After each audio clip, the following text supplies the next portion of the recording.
Ya, hari ini kita kedatangan salah satu bapak yang dimana bergerak di bidang narkotika, yaitu Bapak AKBP Gede Astawa SHMA. Saya persilahkan dulu Bapak untuk perkenalan dulu ya. Dari audien dulu. Oke. Oke, perkenalkan saya Dian Pratiwi dan di sini saya akan mendampingi Bliari untuk nanti mempertanyakan terkait narkotika kepada Bapak Gede Astawa. Yang selanjutnya Vita. Ini masih siswa Pak. Milenial. Halo, perkenalkan nama saya Novita. Saya masih kelas 3 SMP. Saya di sini mewakili generasi milenial untuk menanyakan mengenai narkoba.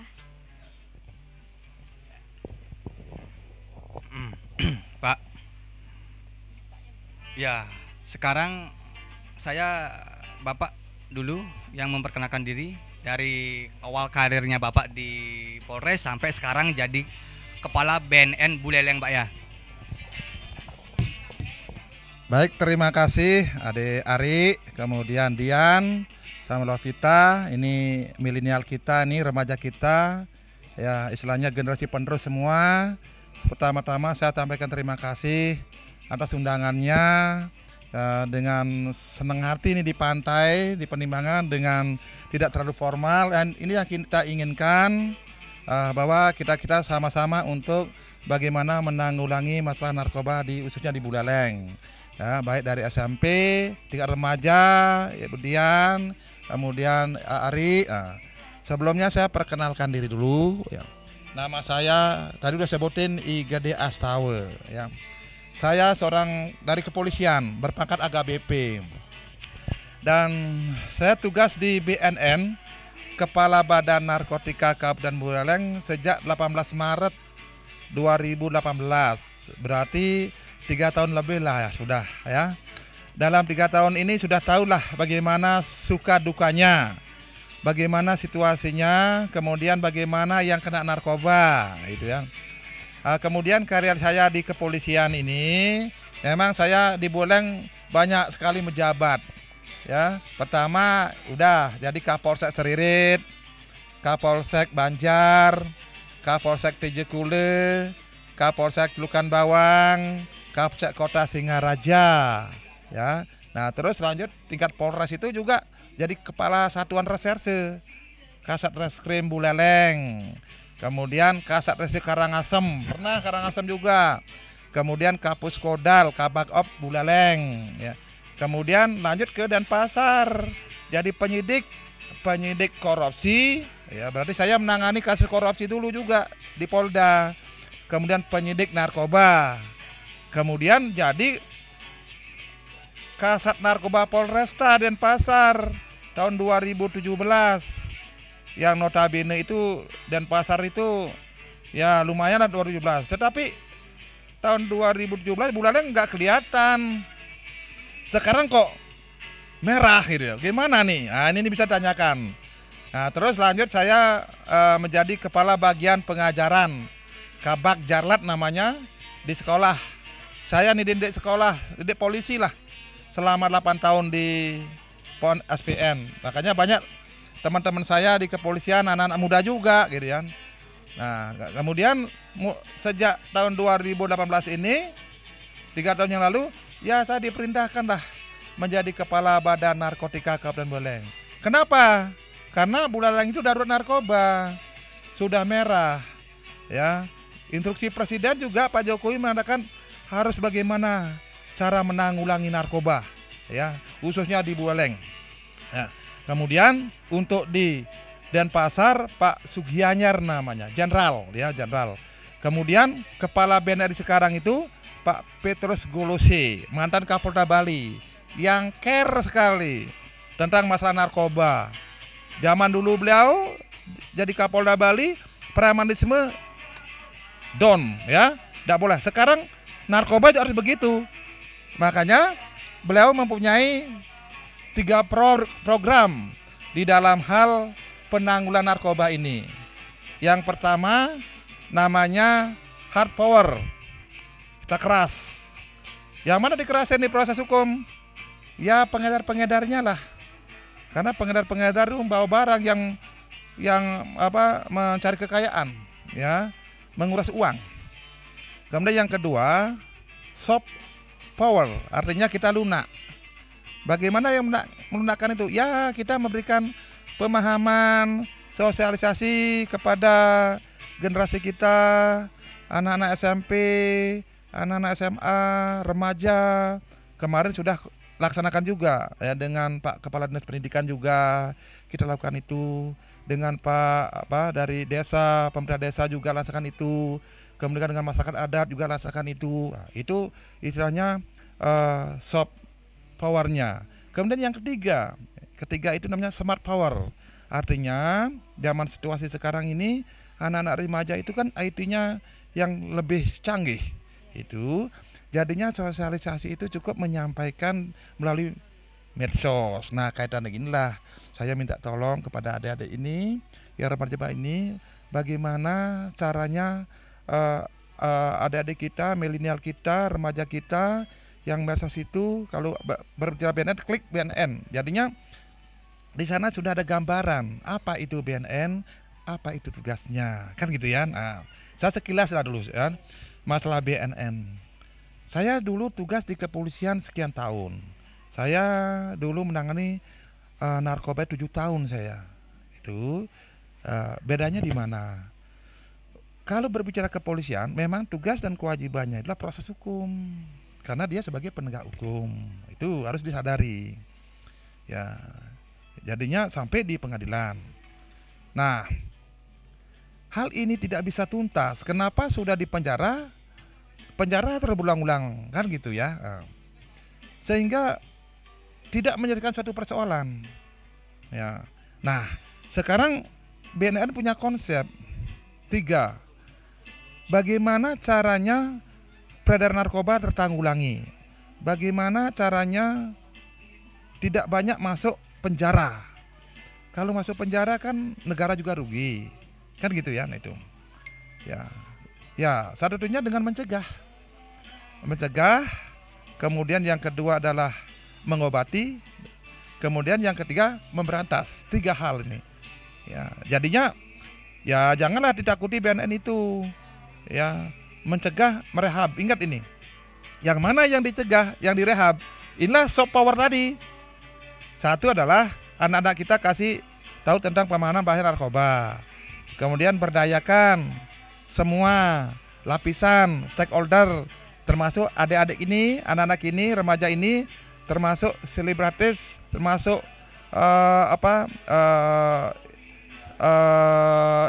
termasuk juga tokoh-tokoh, termasuk anak-anak muda dan sebagainya, baik aparatur negara maupun non pemerintah, swasta dan sebagainya. Itu yang berdayakan. Kemudian dengan maksud berdayakan ini, bagaimana yang tidak kena ini supaya tidak kena, memang tidak kena, jangan sampai coba-coba narkoba. Nah, kita kasih tahu tentang bahaya narkoba. Apa bahayanya? Nanti sebentar kita diskusikan. Kemudian yang kedua, bagi yang kena, pengguna ini, ya berarti diobati, direhabilitasi. Di mana itu? Di BNN.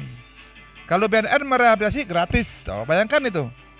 Ya, hanya permasalahannya orang yang sakit, orang yang diobati tidak merasakan dirinya sakit. Itu masalah buat kita. Makanya perlu ya kita disampaikan sosialisasi kepada adik-adik kita nih, rujuk supaya kamu sakit loh. Tapi yang bersangkutan tidak merasakan sakit. Masalahnya kan gini.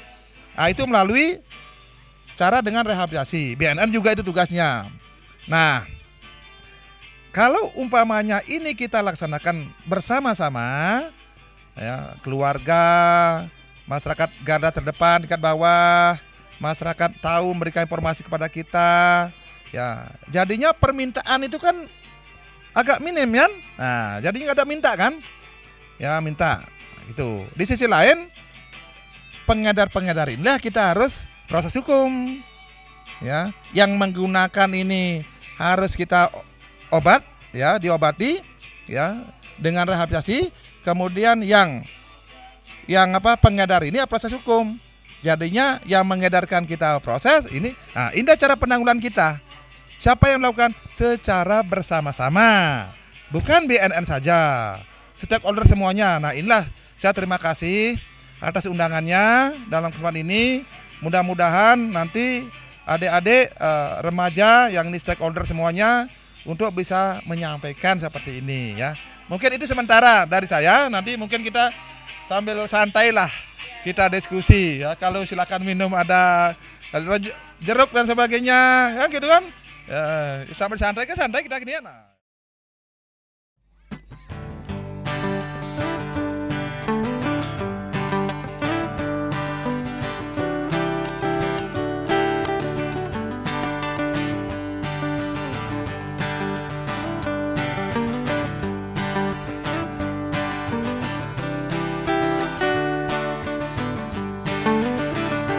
Oh coba kawan kau dengar ku punya cerita, tempat biasa berbagi rasa,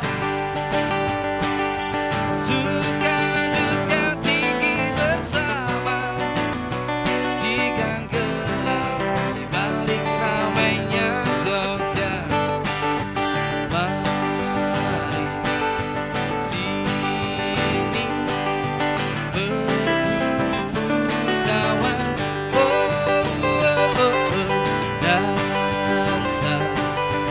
dansa sambil tertawa.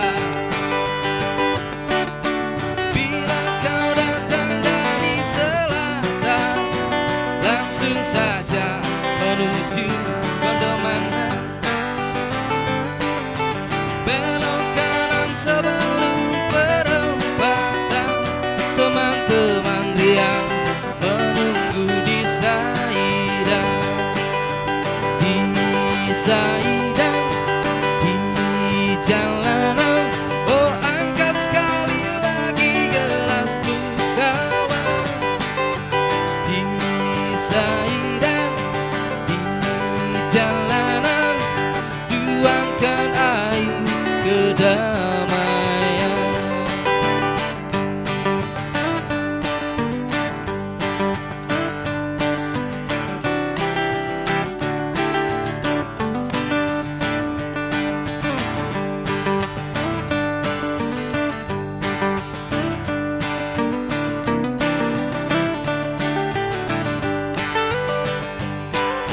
Bila kau takut pada gelap malam, bulan dan bintang semuanya teman. Terbang tua tikus-tikus liar, iringi langkah kita menembus malam. Mari sini berkumpul kawan,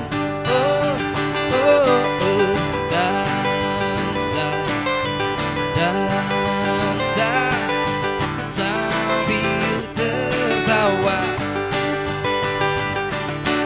Di Saidan, di jalanan, oh angkat sekali lagi gelasmu kawan.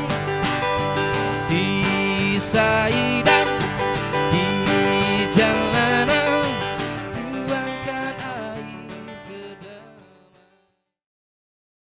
Jadi kebetulan saya pribadi pernah ada di lingkaran itu, Pak. Nah, jadi saya sedikit tahu tentang narkoba itu. Cuma kan belum semua tahu tentang apa itu narkoba. Anak-anak milenial kan belum tahu semua, ya seperti Vita atau Dian. Nah, pertanyaan Tiang, apa narkoba itu, Pak? Zat-zat apa yang terkandung? Baik, terima kasih ya. Ini adik kita nih benar sekali. Kalau berbicara narkoba di internet banyak nih. Tinggal download aja kan. Nah, saya berbicara praktisi. Ya. Narkoba itu kan ada 3 singkatan itu. Narkotika, psikotropika, dan bahan aktif. Kan gitu kan. Nah, ini SMP nih. Ya. Kemudian ada bilang nafsa juga. Nafsa itu sama, narkotik, psikotropika, zat adiktif. 3 juga itu. Ya, nah, secara kias kata ada bilang guguyonan itu narkopi bareng-bareng kan? Ya. Kan gitu ya. Ya. Makanya dibiaskan lagi narkoba bareng-bareng udah jangan. Kan gitu ya. Nah, itu. Kan gitu kan? Nah, itu kan ya istilahnya suatu istilah. Nah, sekarang apa sih itu? Sebenarnya begini. Kalau berbicara narkoba itulah zat itu. Setiap makanan, minuman yang ada dalamnya, bila mana ada zat, apabila kita mengkonsumsi ini, zat itu mempengaruhi yang pertama saraf. Saraf dipengaruhi, begitu minum saraf dipengaruhi. Begitu saraf dipengaruhi, terjadi perubahan perilaku. Itu yang kedua. Ketiga itu menyebabkan ketergantungan. 3 poin aja sebenarnya. Itu narkoba. Kan gitu kan? Nah, kita contohkan. Sekarang narkotika. Narkotik di sana morfin kan? Morfin itu secara medis bisa digunakan juga kan? Nah, tapi golongan 2. Yang mana ini digunakan dunia medis. Ya, yang sebenarnya sakit menjadi tidak sakit, kan gitu kan? Itu contoh perubahan perilaku. Begitu disuntik, tergantung, karena jangan sampai disalahgunakan dosisnya. Makanya di sana kalau kita umpamanya mudah-mudahan kita selamat seolah-olah semuanya, siapa tahu operasi umpamanya melahirkan ya, supaya nggak terasa. Di sana udah dokter tahu itu morfin golongan 2. Apa ini bius lokal, apa bius total, kan gitu. Tahu dia. Bagaimana? Supaya tidak sakit. Kalau sakit kan susah juga mengoperasi. Nah, itu contoh perubahan perilaku. Narkotik itu. Ya, contoh kecil. Kemudian kita switch ke paling bawah nih. Bahan adiktif. Ya, bahan magnet. Nah, sekarang minuman keras. Kan narkoba, bahan adiktif. Yang sebenarnya takut menjadi berani. Makanya orang demo-demo dikasih arak dulu. Dikasih minuman keras, akhirnya dia berani ngomong dia, kan gitu. Contoh. Kemudian kedua, rokok. Ini sebenarnya dia malu menjadi percaya diri dia. Wah, ini lebih baik saya malu dan sebagainya ini. Tidak ada dibicarain ini supaya tidak kebibil lah. Rokok dia. Sebenarnya dia malu. Ini perlu ditanggulangi. Itu bahan adiktif. Contohnya seperti itu. Ya, berarti rokok dan minuman keras itu adalah narkoba kualifikasi ketiga. Bukan kualifikasi 1 dan 2. Tetapi yang dilarang sama undang-undang nih adalah narkotik dan psikotropika. Ya, berarti yang narkotik psikotropika yang dilarang. Kenapa dilarang? Kan itu pertanyaan kita nih. Ya. Nah, ketiga ini mempunyai 3 sifat yang sangat berbahaya. Apa bahayanya? Yang pertama adalah sifat adiksi. Ya, yang kedua sifatnya adalah sifat toleran. Yang ketiga sifatnya namanya sifat habitual. Apa itu adiksi? Kan gitu ya.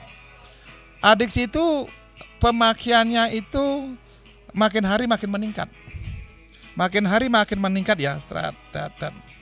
Itu adiksi. Ya, kita contoh yang paling bawah. Ya, rokok dan minuman keras. Pada awalnya dia kasih gratis. Pada awalnya dia kasih coba-coba 1 batang. Lama-kelamaan menjadi 1 bungkus. Minuman juga begitu. Ya. Bagaimana kalau yang lain? Bagaimana kalau yang morfin? Bagaimana ganja? Bagaimana sabu? Sabu harganya 1,8 sampai 2 juta loh per gram. Permasalahannya ini yang menghabiskan uang. Ya, ini menghabiskan kekayaan, ya benar itu. Kalau rokok, minuman keras itu bisa kita cari arak dan sebagainya, lokal dan sebagainya. Ya, kalau ini susah. Nah, ini adiksinya. Berarti pemakaian makin hari makin meningkat. Kalau makin hari makin meningkat, berarti kan perlu kita butuhkan. Kalau butuhkan, berarti kan perlu biaya. Nah, makin ditekan ya. Di mana ketergantungan? Nanti kita lihat. Nah, itu namanya adiksi. Kemudian yang kedua itu namanya toleran. Kalau toleran itu sudah menyatu. Kalau menyatu, Tuhannya itu adalah sudah narkoba itu sendiri. Itu Tuhannya. Kalau sudah Tuhannya narkoba, berarti dia hanya percaya dengan narkoba. Kalau itu terjadi, contoh, kalau yang merokok sampai di kamar mandi merokok, sudah toleran namanya itu. Padahal di kamar mandi itu adalah udah, tapi dia merokok kan? Ada kan? Nah, tetapi kalau yang jenis narkotik dan psikotropika, yang sabu atau morfin, kalau sudah tahap toleran ketergantungan, sakitnya namanya sakau. Itu sakau nih. Sakunya beda-beda. Saku yang punya sabu, saku yang narkotik beda-beda. Nah, sakau itu hilang sakitnya apabila dia mengkonsumsi barang itu. Kan masalah. Nah, sekarang ke rokok coba bingung nih ya. Temannya minta enggak punya uang, kretek pakai ya, jagung pakai kulit, langsung kasih tembakau. Bisa. Kan bingung aja dia. Ya, tetapi kalau umpamanya yang sabu gimana? Yang 1 gram itu 1,8 juta. Di mana nyarinya, di mana? Nanti bisa tanya dulu. Di mana? Kan bingung. Ya, dengan sembunyi-sembunyi nyari. Ya. Nah, kembali kepada saat aksi ini, daripada dia sakit, apapun alasannya, dia berusaha untuk mencari barang itu. Jangan salahkan, makanya di lapas ada peredaran narkoba. Itu namanya toleran. Udah menyatu. Satu udah menyatu, sudah enggak, yang dipercaya itu adalah narkoba. Semua istri udah enggak dulu. Makanya banyak yang kena narkoba. Saya yang rehab sekarang ini 135 ini sudah dicerai sama istri meninggalkan suaminya. Ya, istri meninggalkan suaminya, enggak tahan sampai ngajak anak. Makanya adik-adik ini sangat berbahaya dengan narkoba. Dari sekarang berpikir, anak berpikir jangan sampai udah kena narkoba. Itu yang sifat yang kedua, namanya toleran. Nah, itu. Ketiga, ada namanya habitual. Habitual itu susah melupakan. Susah sekali melupakan. Ya, contoh ya. Rokok nih lagi. Saya komitmen, yakin bahwa saya kepingin tidak merokok karena sakit. Kan rasanya sakit. Paru-parunya, dia dokter banyak timunan di sana, sakitnya udah hilang-hilang. Dia bersumpah, nanti kalau saya sudah seger, sudah sehat, saya akan berjanji tidak merokok. Ini ada kasus juga. Begitu dia sudah selesai dokter dia sebagainya, kelihatan temannya, seperti dia notice. Bisa masih begitu. Ya, kita nggak dapat rokok, ada temannya merokok, kepingin kita kan. Narkoba itu mempunyai 3 sifat yang sangat berbahaya. Satu adalah tadi saya bilang pemakaian makin meningkat. Ya, kemudian sudah menyatu dia ketergantungannya. Apabila ada komitmen, dia akan ingat kembali. Nah, sekarang BNN menyelamatkan dengan bagaimana? Menyelamatkan satu, bagi yang kena, yakinkan dirinya bahwa sakit supaya berobat untuk direhabilitasi. Di sana penguatan sifatnya. Tapi atas dasar dari orang itu sendiri, kesadaran. Tanpa kesadaran susah juga gitu. Nah, inilah perlu yakinkan, jangan sampai sudah sakit benar baru. Makanya narkoba itu dengan saat adiksi ini, dengan toleran ini, sering jadi meninggal tanpa meninggalkan warisan. Benar kan? Kenapa? Karena kalau sudah nggak punya uang, kekayaannya dihabis semua, kan sudah sakit dia. Berdasarkan tadi adiksi itu, ya, uangnya habis, sakit dah. Begitu sakit kemana lagi? Nggak bisa obat, nggak dapat barang, kan gitu kan? Meninggal, kekayaan udah habis, baru dia meninggal. Makanya orang yang narkoba meninggal tanpa meninggalkan warisan. Apa begitu kita nih? Gimana nih adik-adik kita nih? Makanya kita harus perang nih lawan narkoba. Makanya kita amal buat kita semua. Tapi bagaimana caranya masyarakat atau generasi kita ini yakinkan bahwa yang pengguna-pengguna itu sakit, kamu sakitlah. Tapi yang terjadi, yang saya rehab ini, ya, tidak ada yang yang bersangkutan pengguna ini melaporkan? Yang melaporkan adalah keluarganya. Kan kalau nonton berita di TV itu artis-artis sering banget make narkoba. Kenapa? Kan mereka make narkoba biar bisa kerja sampai pagi gitu. Kenapa mereka nggak minum kopi ya? Karena kan kopi dibilang bisa nanggulangin ngantuk kayak gitu. Bagus nih pertanyaan ini. Ini kan sudah di lapangan nih. Roy Martin itu berapa kali kan? Nah, kan gitu kan? Gini, tadi saya bilang narkoba itu zat yang merubah perilaku. Yang sebenarnya dia harus tidur, dia kuat begadang. Bener nggak? Bener kan? Nah, sebenarnya dia tidak dapat inspirasi, dipaksa otaknya dapat inspirasi. Kan sering dengar, merokok malu nih, pang enakan sedikit, pang indang berpikir. Bener kan? Nah, contoh kecil lah itu. Nah, sekarang bagaimana itu? Nah, kita tahu, kita sadari bahwa musisi-musisi itu kerja berat. Ya, syuting berhari-hari, syuting, kemudian bermalam hari, kemudian perlu pemikiran, perlu beban. Ya, nah, ingat keadaan tubuh kita, kesehatan, baik jasmani maupun pikiran ini kan terbatas. Kalau tidur ya 8 jam, kan gitu ya, seperti itu. Kadang-kadang kan bisa 2 hari, sampai jam 2 malam baru datang atau jam 3, kan gitu kan. Bagaimana fisiknya, bagaimana rohaninya, pikirannya, kan jelas ngantuk. Tetapi kan bagaimana supaya tidak ngantuk, kan gitu jadinya, supaya kuat. Nah, betul bahwa kalau berbicara itu merupakan zat perubahan perilaku, itu doping nih sebenarnya. Kalau doping itu memotivasi pikiran, dimotivasi, kemudian fisik dimotivasi. Hanya persoalannya apa yang sampaikan tadi, itu sifatnya sementara. Oke, awalnya memang demikian, tapi lama kelamaan luntur dia itu, mencari ke narkoba itu sendiri, dicari dia itu, gitu kan. Nah, ini karena kasus ada di BNK Buleleng.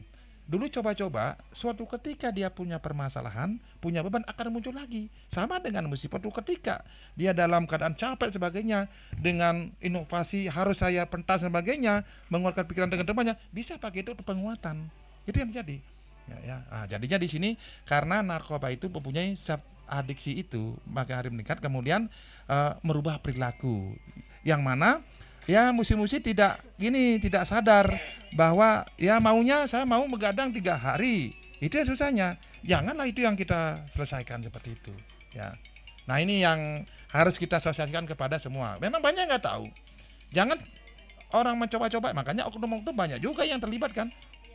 Ya, dari oknum-oknum banyak yang tahu lah. Tidak mengenal ini tidak mengenal pejabat, tidak punya uang, tidak mengenal banyak uang. Kalau banyak uang dipakai itu, yang tidak banyak uang dipakai, dimanfaatkan untuk apa? Ya, untuk mengedarkan, kan? Untuk menggunakan, untuk mencari, karena harganya menggiurkan seperti itu. Nah, ini waspada. Terutama adik-adik yang pamannya kalau sudah istirahat sudah. Mungkin istirahat 5 menit yang bagus, sudah kembali lagi. Jangan kita menyelesaikan persoalannya itu dengan narkoba itu sendiri. Gitu deh ya. Bisa jelasin? Ya. Pak, yang ingin saya tanyakan, ini kan selama ini kan Bapak sudah banyak ketemu apa bisa dibilang Pak ya, orang yang udah banyak pakai narkoba gitu Pak ya. Apa sih Pak faktor yang paling sering untuk mereka akhirnya menggunakan barang tersebut? Apakah dari permasalahan di rumah tangga atau broken home?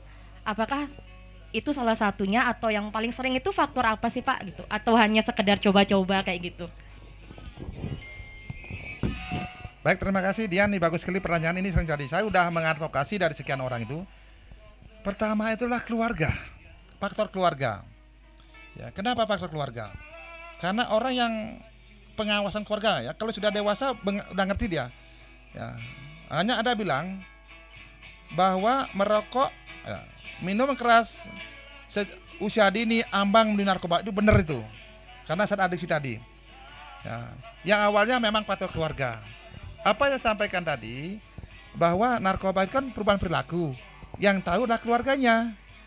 Nah, jadinya anak-anak ini zaman orang milenial ini, dewasa orang kita inilah yang umurnya sudah dewasa, labil pikirannya.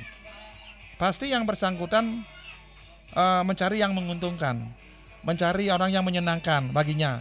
Tidak mau dia hidup susah. Kan gitu kan? Mau seneng. Nah, itu dulu. Nah, apabila hal ini kita tidak diawasi, keluarga, namanya anak-anak, kan solidaritas itu tinggi kepada sesamanya, lingkungannya. Nah, ini perlu lingkungan. Keluarga dulu, pengawasan lingkungan. Kalau lingkungan sekitarnya, anak-anaknya grupnya senang belajar, nah, seperti SMP 1 nih, senang belajar gak masalah. Tapi kalau orang gak senang belajar, kemana dia itu?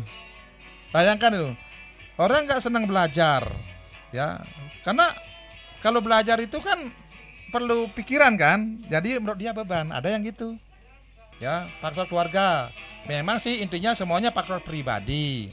Kalau memang pribadinya seperti dia umpamanya, ya saya harus belajar, nah, lain ceritanya.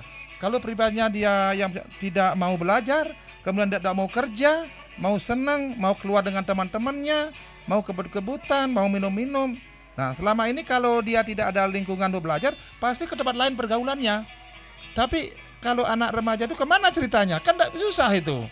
Ceritanya kemana? Pasti cerita yang macam-macam. Apalagi zaman medsos sekarang. Wah, ini bekerja nggak cuma minta pada orang tuanya kan? Orang tuanya minta. Nah, sekali dia masuk ke minuman itu, minuman dulu. Makanya minuman awal. Ya, rasa-rasanya mulai dikit-dikit di sana terdengar sama pengedar, masuk di sana, oh ini minuman supaya nikmat. Tadi adiksi. Ya, tadi kemarin dapat kasus begitu, kenapa? Minum, karena minuman itu kan begitu minum arak itu, biasanya minum biasa dulu, mengarah adiksi ini, bir, arak dan sebagainya. Dia tuh konsentrasinya itu sudah 50-50, hang dah dia, sadar ya, makanya bilang ngomong bebas. Yang ngomong itu adalah minumannya dia. Makanya orang yang ngomong itu sebenarnya dia malu ngomong, dia pasti berani ngomong dia. Nah, begitu masuk sana, supaya dia meyakini sendiri, supaya dia bagus, masuklah sabu. Ya, disuruh coba dulu. Tapi ada orang yang tidak tahu, dikasih apa, enggak tahu, pokoknya ini pakai supaya lebih hebat lagi. Seger dia. Begitu setengah mereng, lebih apa namanya itu, lebih semangat dia. Oh, ini bagus ini, campurannya ini, padahal dia nggak tahu dia sabu tuh. Dikasih gratis dulu kan?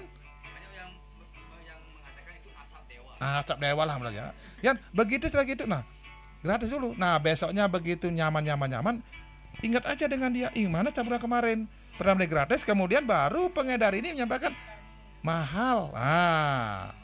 Padahal di rumahnya, ya, tapi dibilang mahal harganya nih. Akhirnya apa yang terjadi? Anak-anak itu yang ngumpulin uang dengan temannya. Kan satu grup dia minum itu.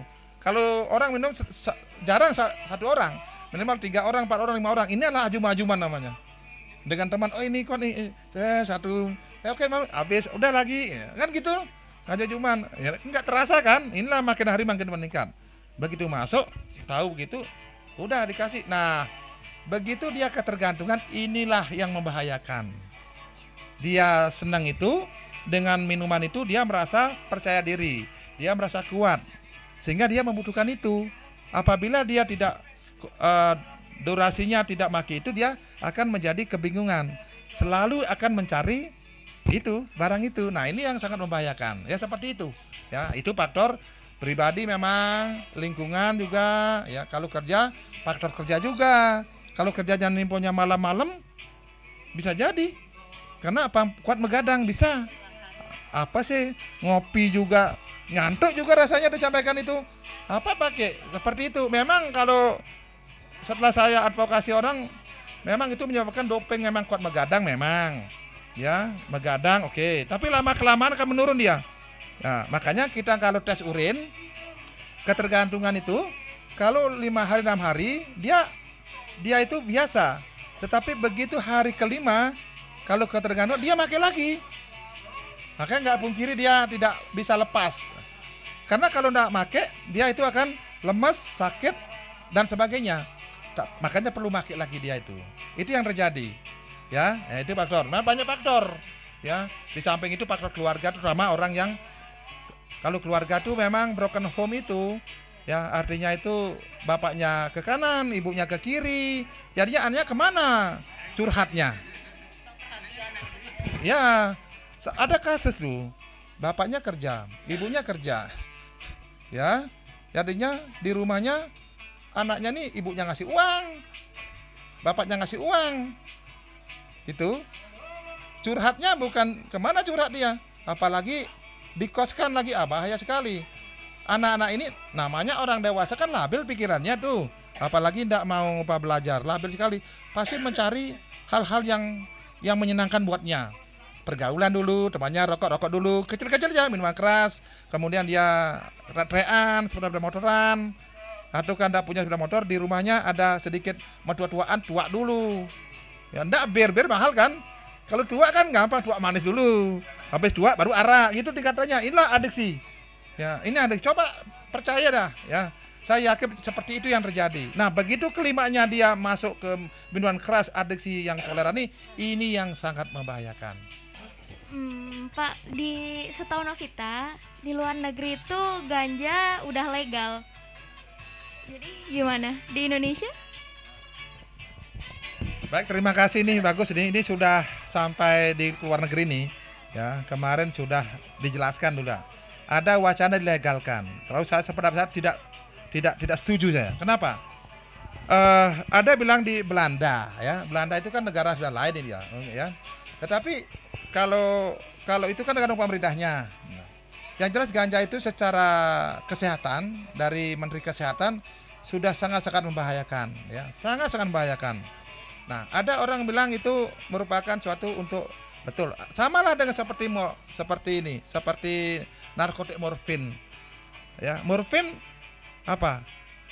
Yang satu, ya betul. Penyalahgunaan yang susah nanti. Mengawasi yang susah. Kalau sudah ketergantungan, mengawasi yang susah. Jangan jauh-jauh. Orang minum dengan keras saja. Ya, orang sudah namanya toleran, sudah ketergantungan keras. Nggak bisa dikasih tahu, nggak usah lah minuman keras, rokok aja, susah ngasih taunya kan. Nah, itu apalagi yang ganja, nanti tahapnya memang kalau dikit-dikit nanti penyalahgunaannya yang susah mengawasi. Justru itu harus memang kita larang. Walaupun di luar negeri umpamanya seperti itu, ya sudah banyak juga yang kacau. Dari sekian negara mungkin hanya beberapa saja nih kecil lah, yang lainnya sudah semua tidak setuju gitu untuk ganja nih. Makanya jangan ikut-ikutan kita. Tetapi kalau dari segi kenegaraan, ketahanan nasional, kita akan runtuh. Karena apa? Karena ada 3 hal yang harus yang kita selesaikan secara serius. Makanya itu kejahatan extraordinary crime tuh. Luar biasa, harus bersama-sama. Kalau ini yang kita laksanakan, hancur negara kita nih. Satu adalah masalah narkoba tadi. Makanya ganja itu dimanapun dilarang. Nah, itu 3 hal ini harus diselesaikan secara serius. Bersama-sama dengan apa? Bersama masyarakat. Makanya di dalam undang-undang narkoba itu pasal 104 peran serta masyarakat harus ada, termasuk ada ini. Tanpa masyarakat tidak bisa. Dan ini untuk kepentingan untuk masyarakat juga semuanya itu, ya, dia. Jadi pertanyaan yang paling paling mendasar juga. Nah, Bapak mungkin tahun-tahun ini kan sangat gencar lah untuk memberantas atau menyadarkan para pengguna narkoba, Pak. Tapi faktor-faktor apa yang mendukung para pengguna narkoba ini semakin berkembang, Pak? Mungkin Bapak bisa memberikan penjelasan, Pak. Baik, terima kasih. Ini faktor apa yang kok bisa berkembang? Kita tahu di Buleleng ini sudah ada narkoba, ya, baik di desa-desa dan sebagainya. Kenapa berkembang terus? Nah, inilah saya bilang tadi bahwa sifat narkoba itu punya faktor adiksi nih. Makin hari makin meningkat. Saya tidak tahu lagi 2 tahun ke depan nih. Sekarang aja Buleleng sudah 140. Ya. Ya, sekarang masih ada di kantor saya tuh. Ya, ada beberapa orang yang saya ini yang sudah direhab. Ada direhab di Bangli, ya, di Bangli nih direhab. Artinya di Bangli itu sudah rawat inap. Nah, sebelum direhab itu yang bersangkutan di asesmen dulu. Ya, nah, kemudian apabila yang bersangkutan ketergantungannya masih setengah, artinya belum toleran lah. Artinya masih bisa lewat jalan lah. Kalau umpamanya tidak diinapkan, dia sakit dia itu. Saya kirim ke Bangli. Ya, di sana itu rumah sakit rehabilitasi Bangli. Dan ada juga tidak diterima sama rumah sakit rehabilitasi Bangli, tetapi dia harus dirujuk ke rumah sakit jiwa. Nah, katanya dari perannya Ari itu bagus sekali. Kenapa? Ini hati-hati dengan sifat ini, karena dia mempunyai sifat narkoba adiksi. Orang yang kena narkoba tidak bisa lepas, hanya ketahuan saja, hanya waktu saja. Ya, oke, dalam 5 tahun itu sudah kelihatan. Makanya dampaknya besar sekali. Orang ketahuan kena narkoba, satu kan, ditangkap, kan gitu ya. Tetapi kalau umpamanya, kira-kira, nah ini kalau terjadi perubahan perilaku di sana perlu ada kerjasama antara keluarga dengan BNN. Ya, kalau umpamanya aneh, sudah periksakan saja melalui tes urin. Deteksi dini melalui tes urin. Gitu caranya. Begitu yang bersangkutan positif, kita rehab. Jangan sampai sudah ditangkap polisi, sudah dia kekayaannya habis, baru lapor ke BNN. Ini yang terjadi banyak. Ya, Ari ya? Oke, terima kasih. Ada lagi? Jadi tugas pokok BNN tuh gimana sih, Pak? Ya. Oke, Pita ya, terima kasih. Ya, dalam kesempatan ini saya jelaskan. Jangan sampai ada perbedaan persepsi. Saya memang dari kepolisian, ditugaskan.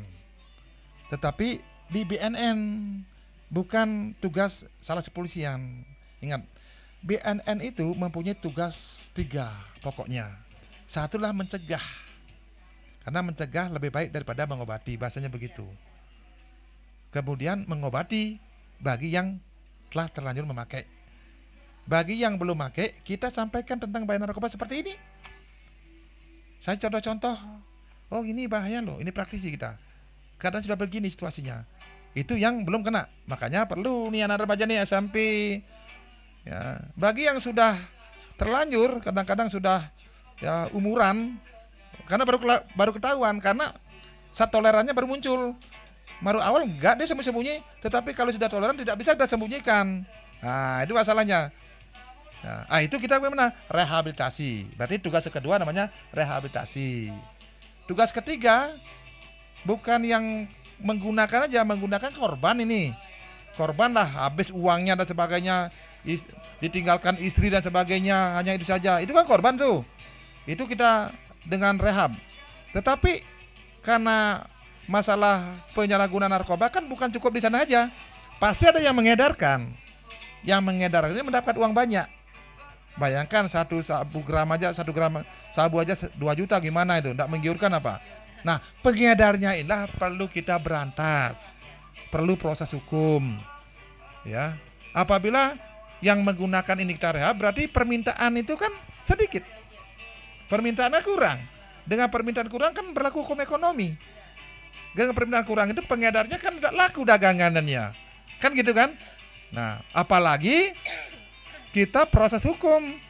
Ya, jadinya inilah metode kita untuk menanggulangi. Ini tugas BNN untuk menyelamatkan bangsa dan negara melalui para remaja kita.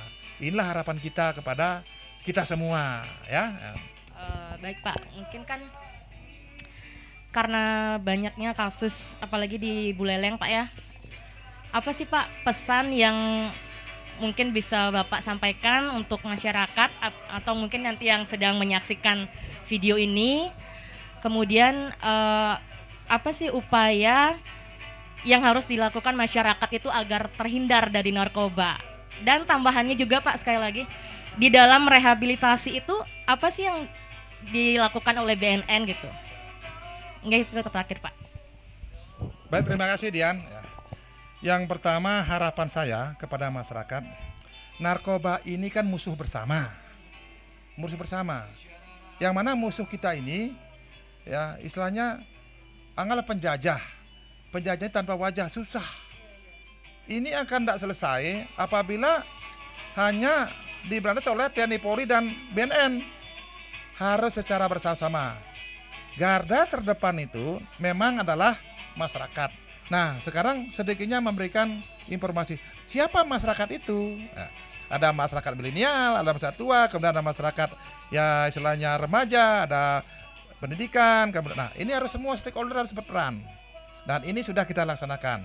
Yang pertama, Dinas Pendidikan juga dengan Pak Kepala Dinas Pendidikan juga kemarin saya rapat kepala-kepala sekolah ya agar waspada tentang ini. Apabila terjadi perubahan perilaku anak sekolahnya manfaatkan BK-nya, bimbingan konselingnya. Apabila di sana itu ada murid malas, di rumahnya masuk tapi sekolahnya nggak masuk, makanya dengan orang tuanya kerjasama. Udahlah kita laksanakan dengan tes urin. Jadinya tolong fasilitasi tes urin masing-masing. Itulah kita semangatkan untuk bisa melapor ke BNN. Jangan takut di BNN karena undang-undang juga mengatakan begitu. Dalam pasal 128 undang-undang menyatakan bagi orang tua wali yang melapor atau keluarga yang dilaporkan, pokoknya yang melaporkan tidak diproses hukum lah. Itu dulu. Malah kalau tidak melaporkan inilah diproses hukum. Itu undang-undang mengatakan ngapain takut. Nah,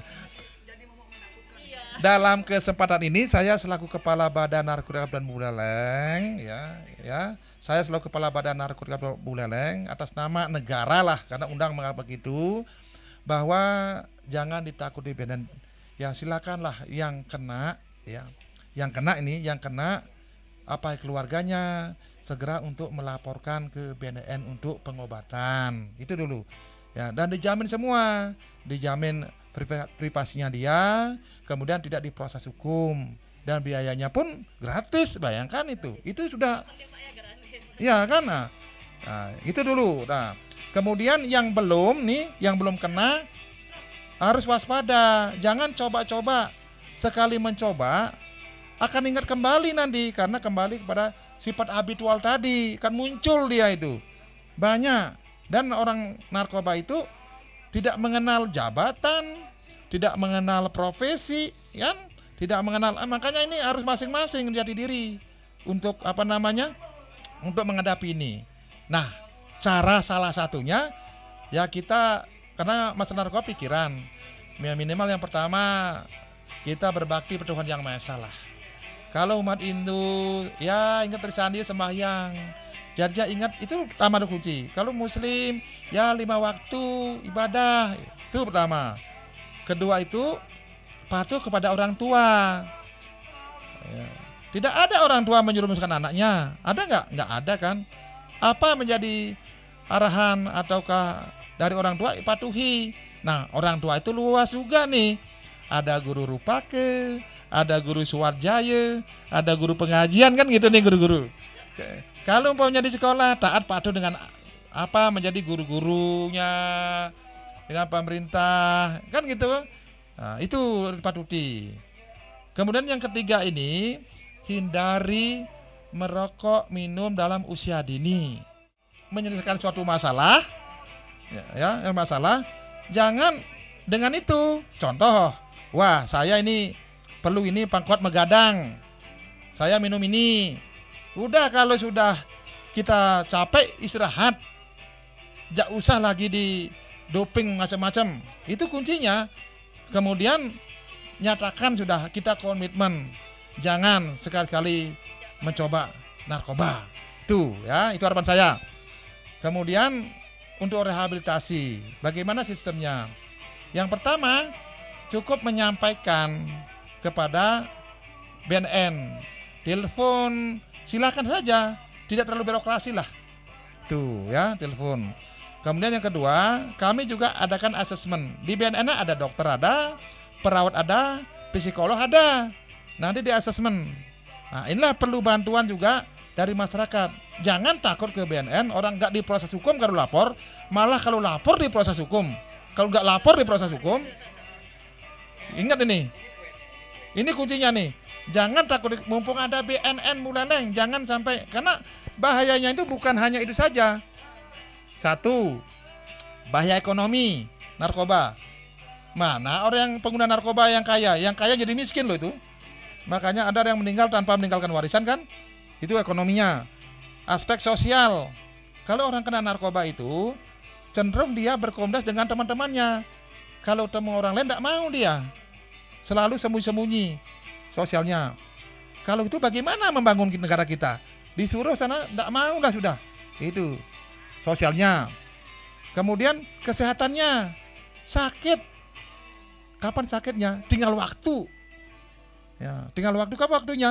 Begitu dia toleran itu, nggak dapat barang sakit, namanya sakau. Ya, itu ya. Kemudian dampak hukumnya. Dampak hukumnya itu kan hukumannya sangat berat. Minimal ada hukuman minimal 5 tahun ke atas itu. Ya, pengguna pun ada hukuman, tetapi ada undang-undang mengatakan bagi pengguna diberikan kesempatan untuk merehab, ya, tetapi harus ada kesadarannya diri sendiri. Banyak dampak, ya, banyak hukum, ekonomi, sosial, banyak lah. Makanya sangat berbahaya. Kalau masalah hukum boleh, tapi ini loh, siapa yang mewarisi? Bayangkan itu. Tidak ada. Kita punya anak, kalau sudah kena narkoba, dibiarkan bingung. Tidak dibiarkan bingung, susah. Ini udah fakta mengatakan seperti itu. Makanya mari kita katakan komitmen kita untuk perang melawan narkoba, ya. Begini ya.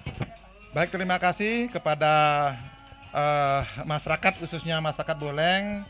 Saya selaku Kepala Badan Narkotika Kabupaten Buleleng, dengan situasi ini walaupun situasi Covid, tetapi ingat ya, narkoba sangat berbahaya sekali. Nah, kemudian bagi yang perlu mendapat suatu informasi tentang bahaya narkoba secara nyata, perlu juga komunikasi dengan sosialisasi kepada kami, tinggal menghubungi, menelpon ke BNN Kabupaten Buleleng. Nah, kemudian kami akan segera untuk memberikan informasi tentang bahaya itu. Ya, kemudian yang kedua, bagi yang sudah terlanjur, yang kena, baik keluarganya, karena orang yang kena narkoba tidak mungkin dia akan langsung bisa sadarkan diri melaporkan ke BNN, tapi keluarganya tolong minta dukungannya untuk menyampaikan informasi kepada BNN. BNN akan memberikan suatu jalan keluar. Jangan biarkan keluarganya kolab, ya, sakit, karena masalah narkoba itu akan ketemu saja, akan ketahuan saja. Ya, jangan sampai ditangkap, diproses hukum, baru rehab, itu tidak ada jalan keluarnya. Kenapa? Karena memang hukum mengatakan begitu. Lebih baik kita rehabilitasi dulu daripada setelah proses hukum baru rehabilitasi. Nah, ini penekanan saya. Mudah-mudahan masyarakat sadar, karena situasi saya pandang bahwa situasi di Buleleng sudah sedikit agak merah, ya, istilahnya sudah darurat ini. Jadinya saya mohon kiranya bantuannya kepada seluruh masyarakat. Apapun diinformasikan aja ke BNN, ya. Mari kita sama-sama, tanpa bapak-bapak, ibu-ibu, niscaya ini akan tidak terjadi. Dan kita harus semangat perang melawan narkoba, karena narkoba itulah musuh kita bersama. Ibaratnya itu adalah penjajah tanpa wajah. Tanpa bapak-bapak semuanya rasanya tidak bisa kita tanggulangi. Sekian dan terima kasih. Ya, baik, terima kasih Pak Gede Astawa. Ini sangat luar biasa sekali informasi yang udah disampaikan kepada kami, terutama generasi milenial. Dan mungkin tanpa masyarakat, BNN pun juga tidak bisa bekerja dengan baik ya Pak. Untuk itu betapa pentingnya masyarakat dan seluruh bersama stakeholder itu untuk membantu yang namanya memberantas narkoba, dan kalau bisa sih menghindari dulu Pak ya, karena mencegah lebih baik daripada mengobati, kan seperti itu. Jadi terima kasih sekali lagi Bapak atas waktunya untuk kami bertiga di sini. Dan ini informasi yang sangat penting, harus kita terus sosialisasikan, karena seperti yang tadi Bapak katakan bahwa Buleleng sudah zona merah gitu Pak ya. Waduh, ini sih tentunya kan kita ingin kemajuan, tapi karena seperti ini kan sangat disayangkan begitu Pak ya, apalagi di tengah pandemi seperti ini. Sekali lagi saya ucapkan terima kasih. Mungkin dari Kak Ari juga ada yang mau disampaikan. Ya, Kak Ari, Kak Vita, kami Dian. Terima kasih Pak. Mungkin lain waktu kita bisa ulang lagi ngobrol-ngobrol ya Pak ya. Ya, oke teman-teman, itu dia tadi perbincangan bersama Bapak Gede Astawa. Kita ketemu di video selanjutnya, tentunya dengan obrolan yang sangat menarik dan bermanfaat lainnya. Sampai jumpa.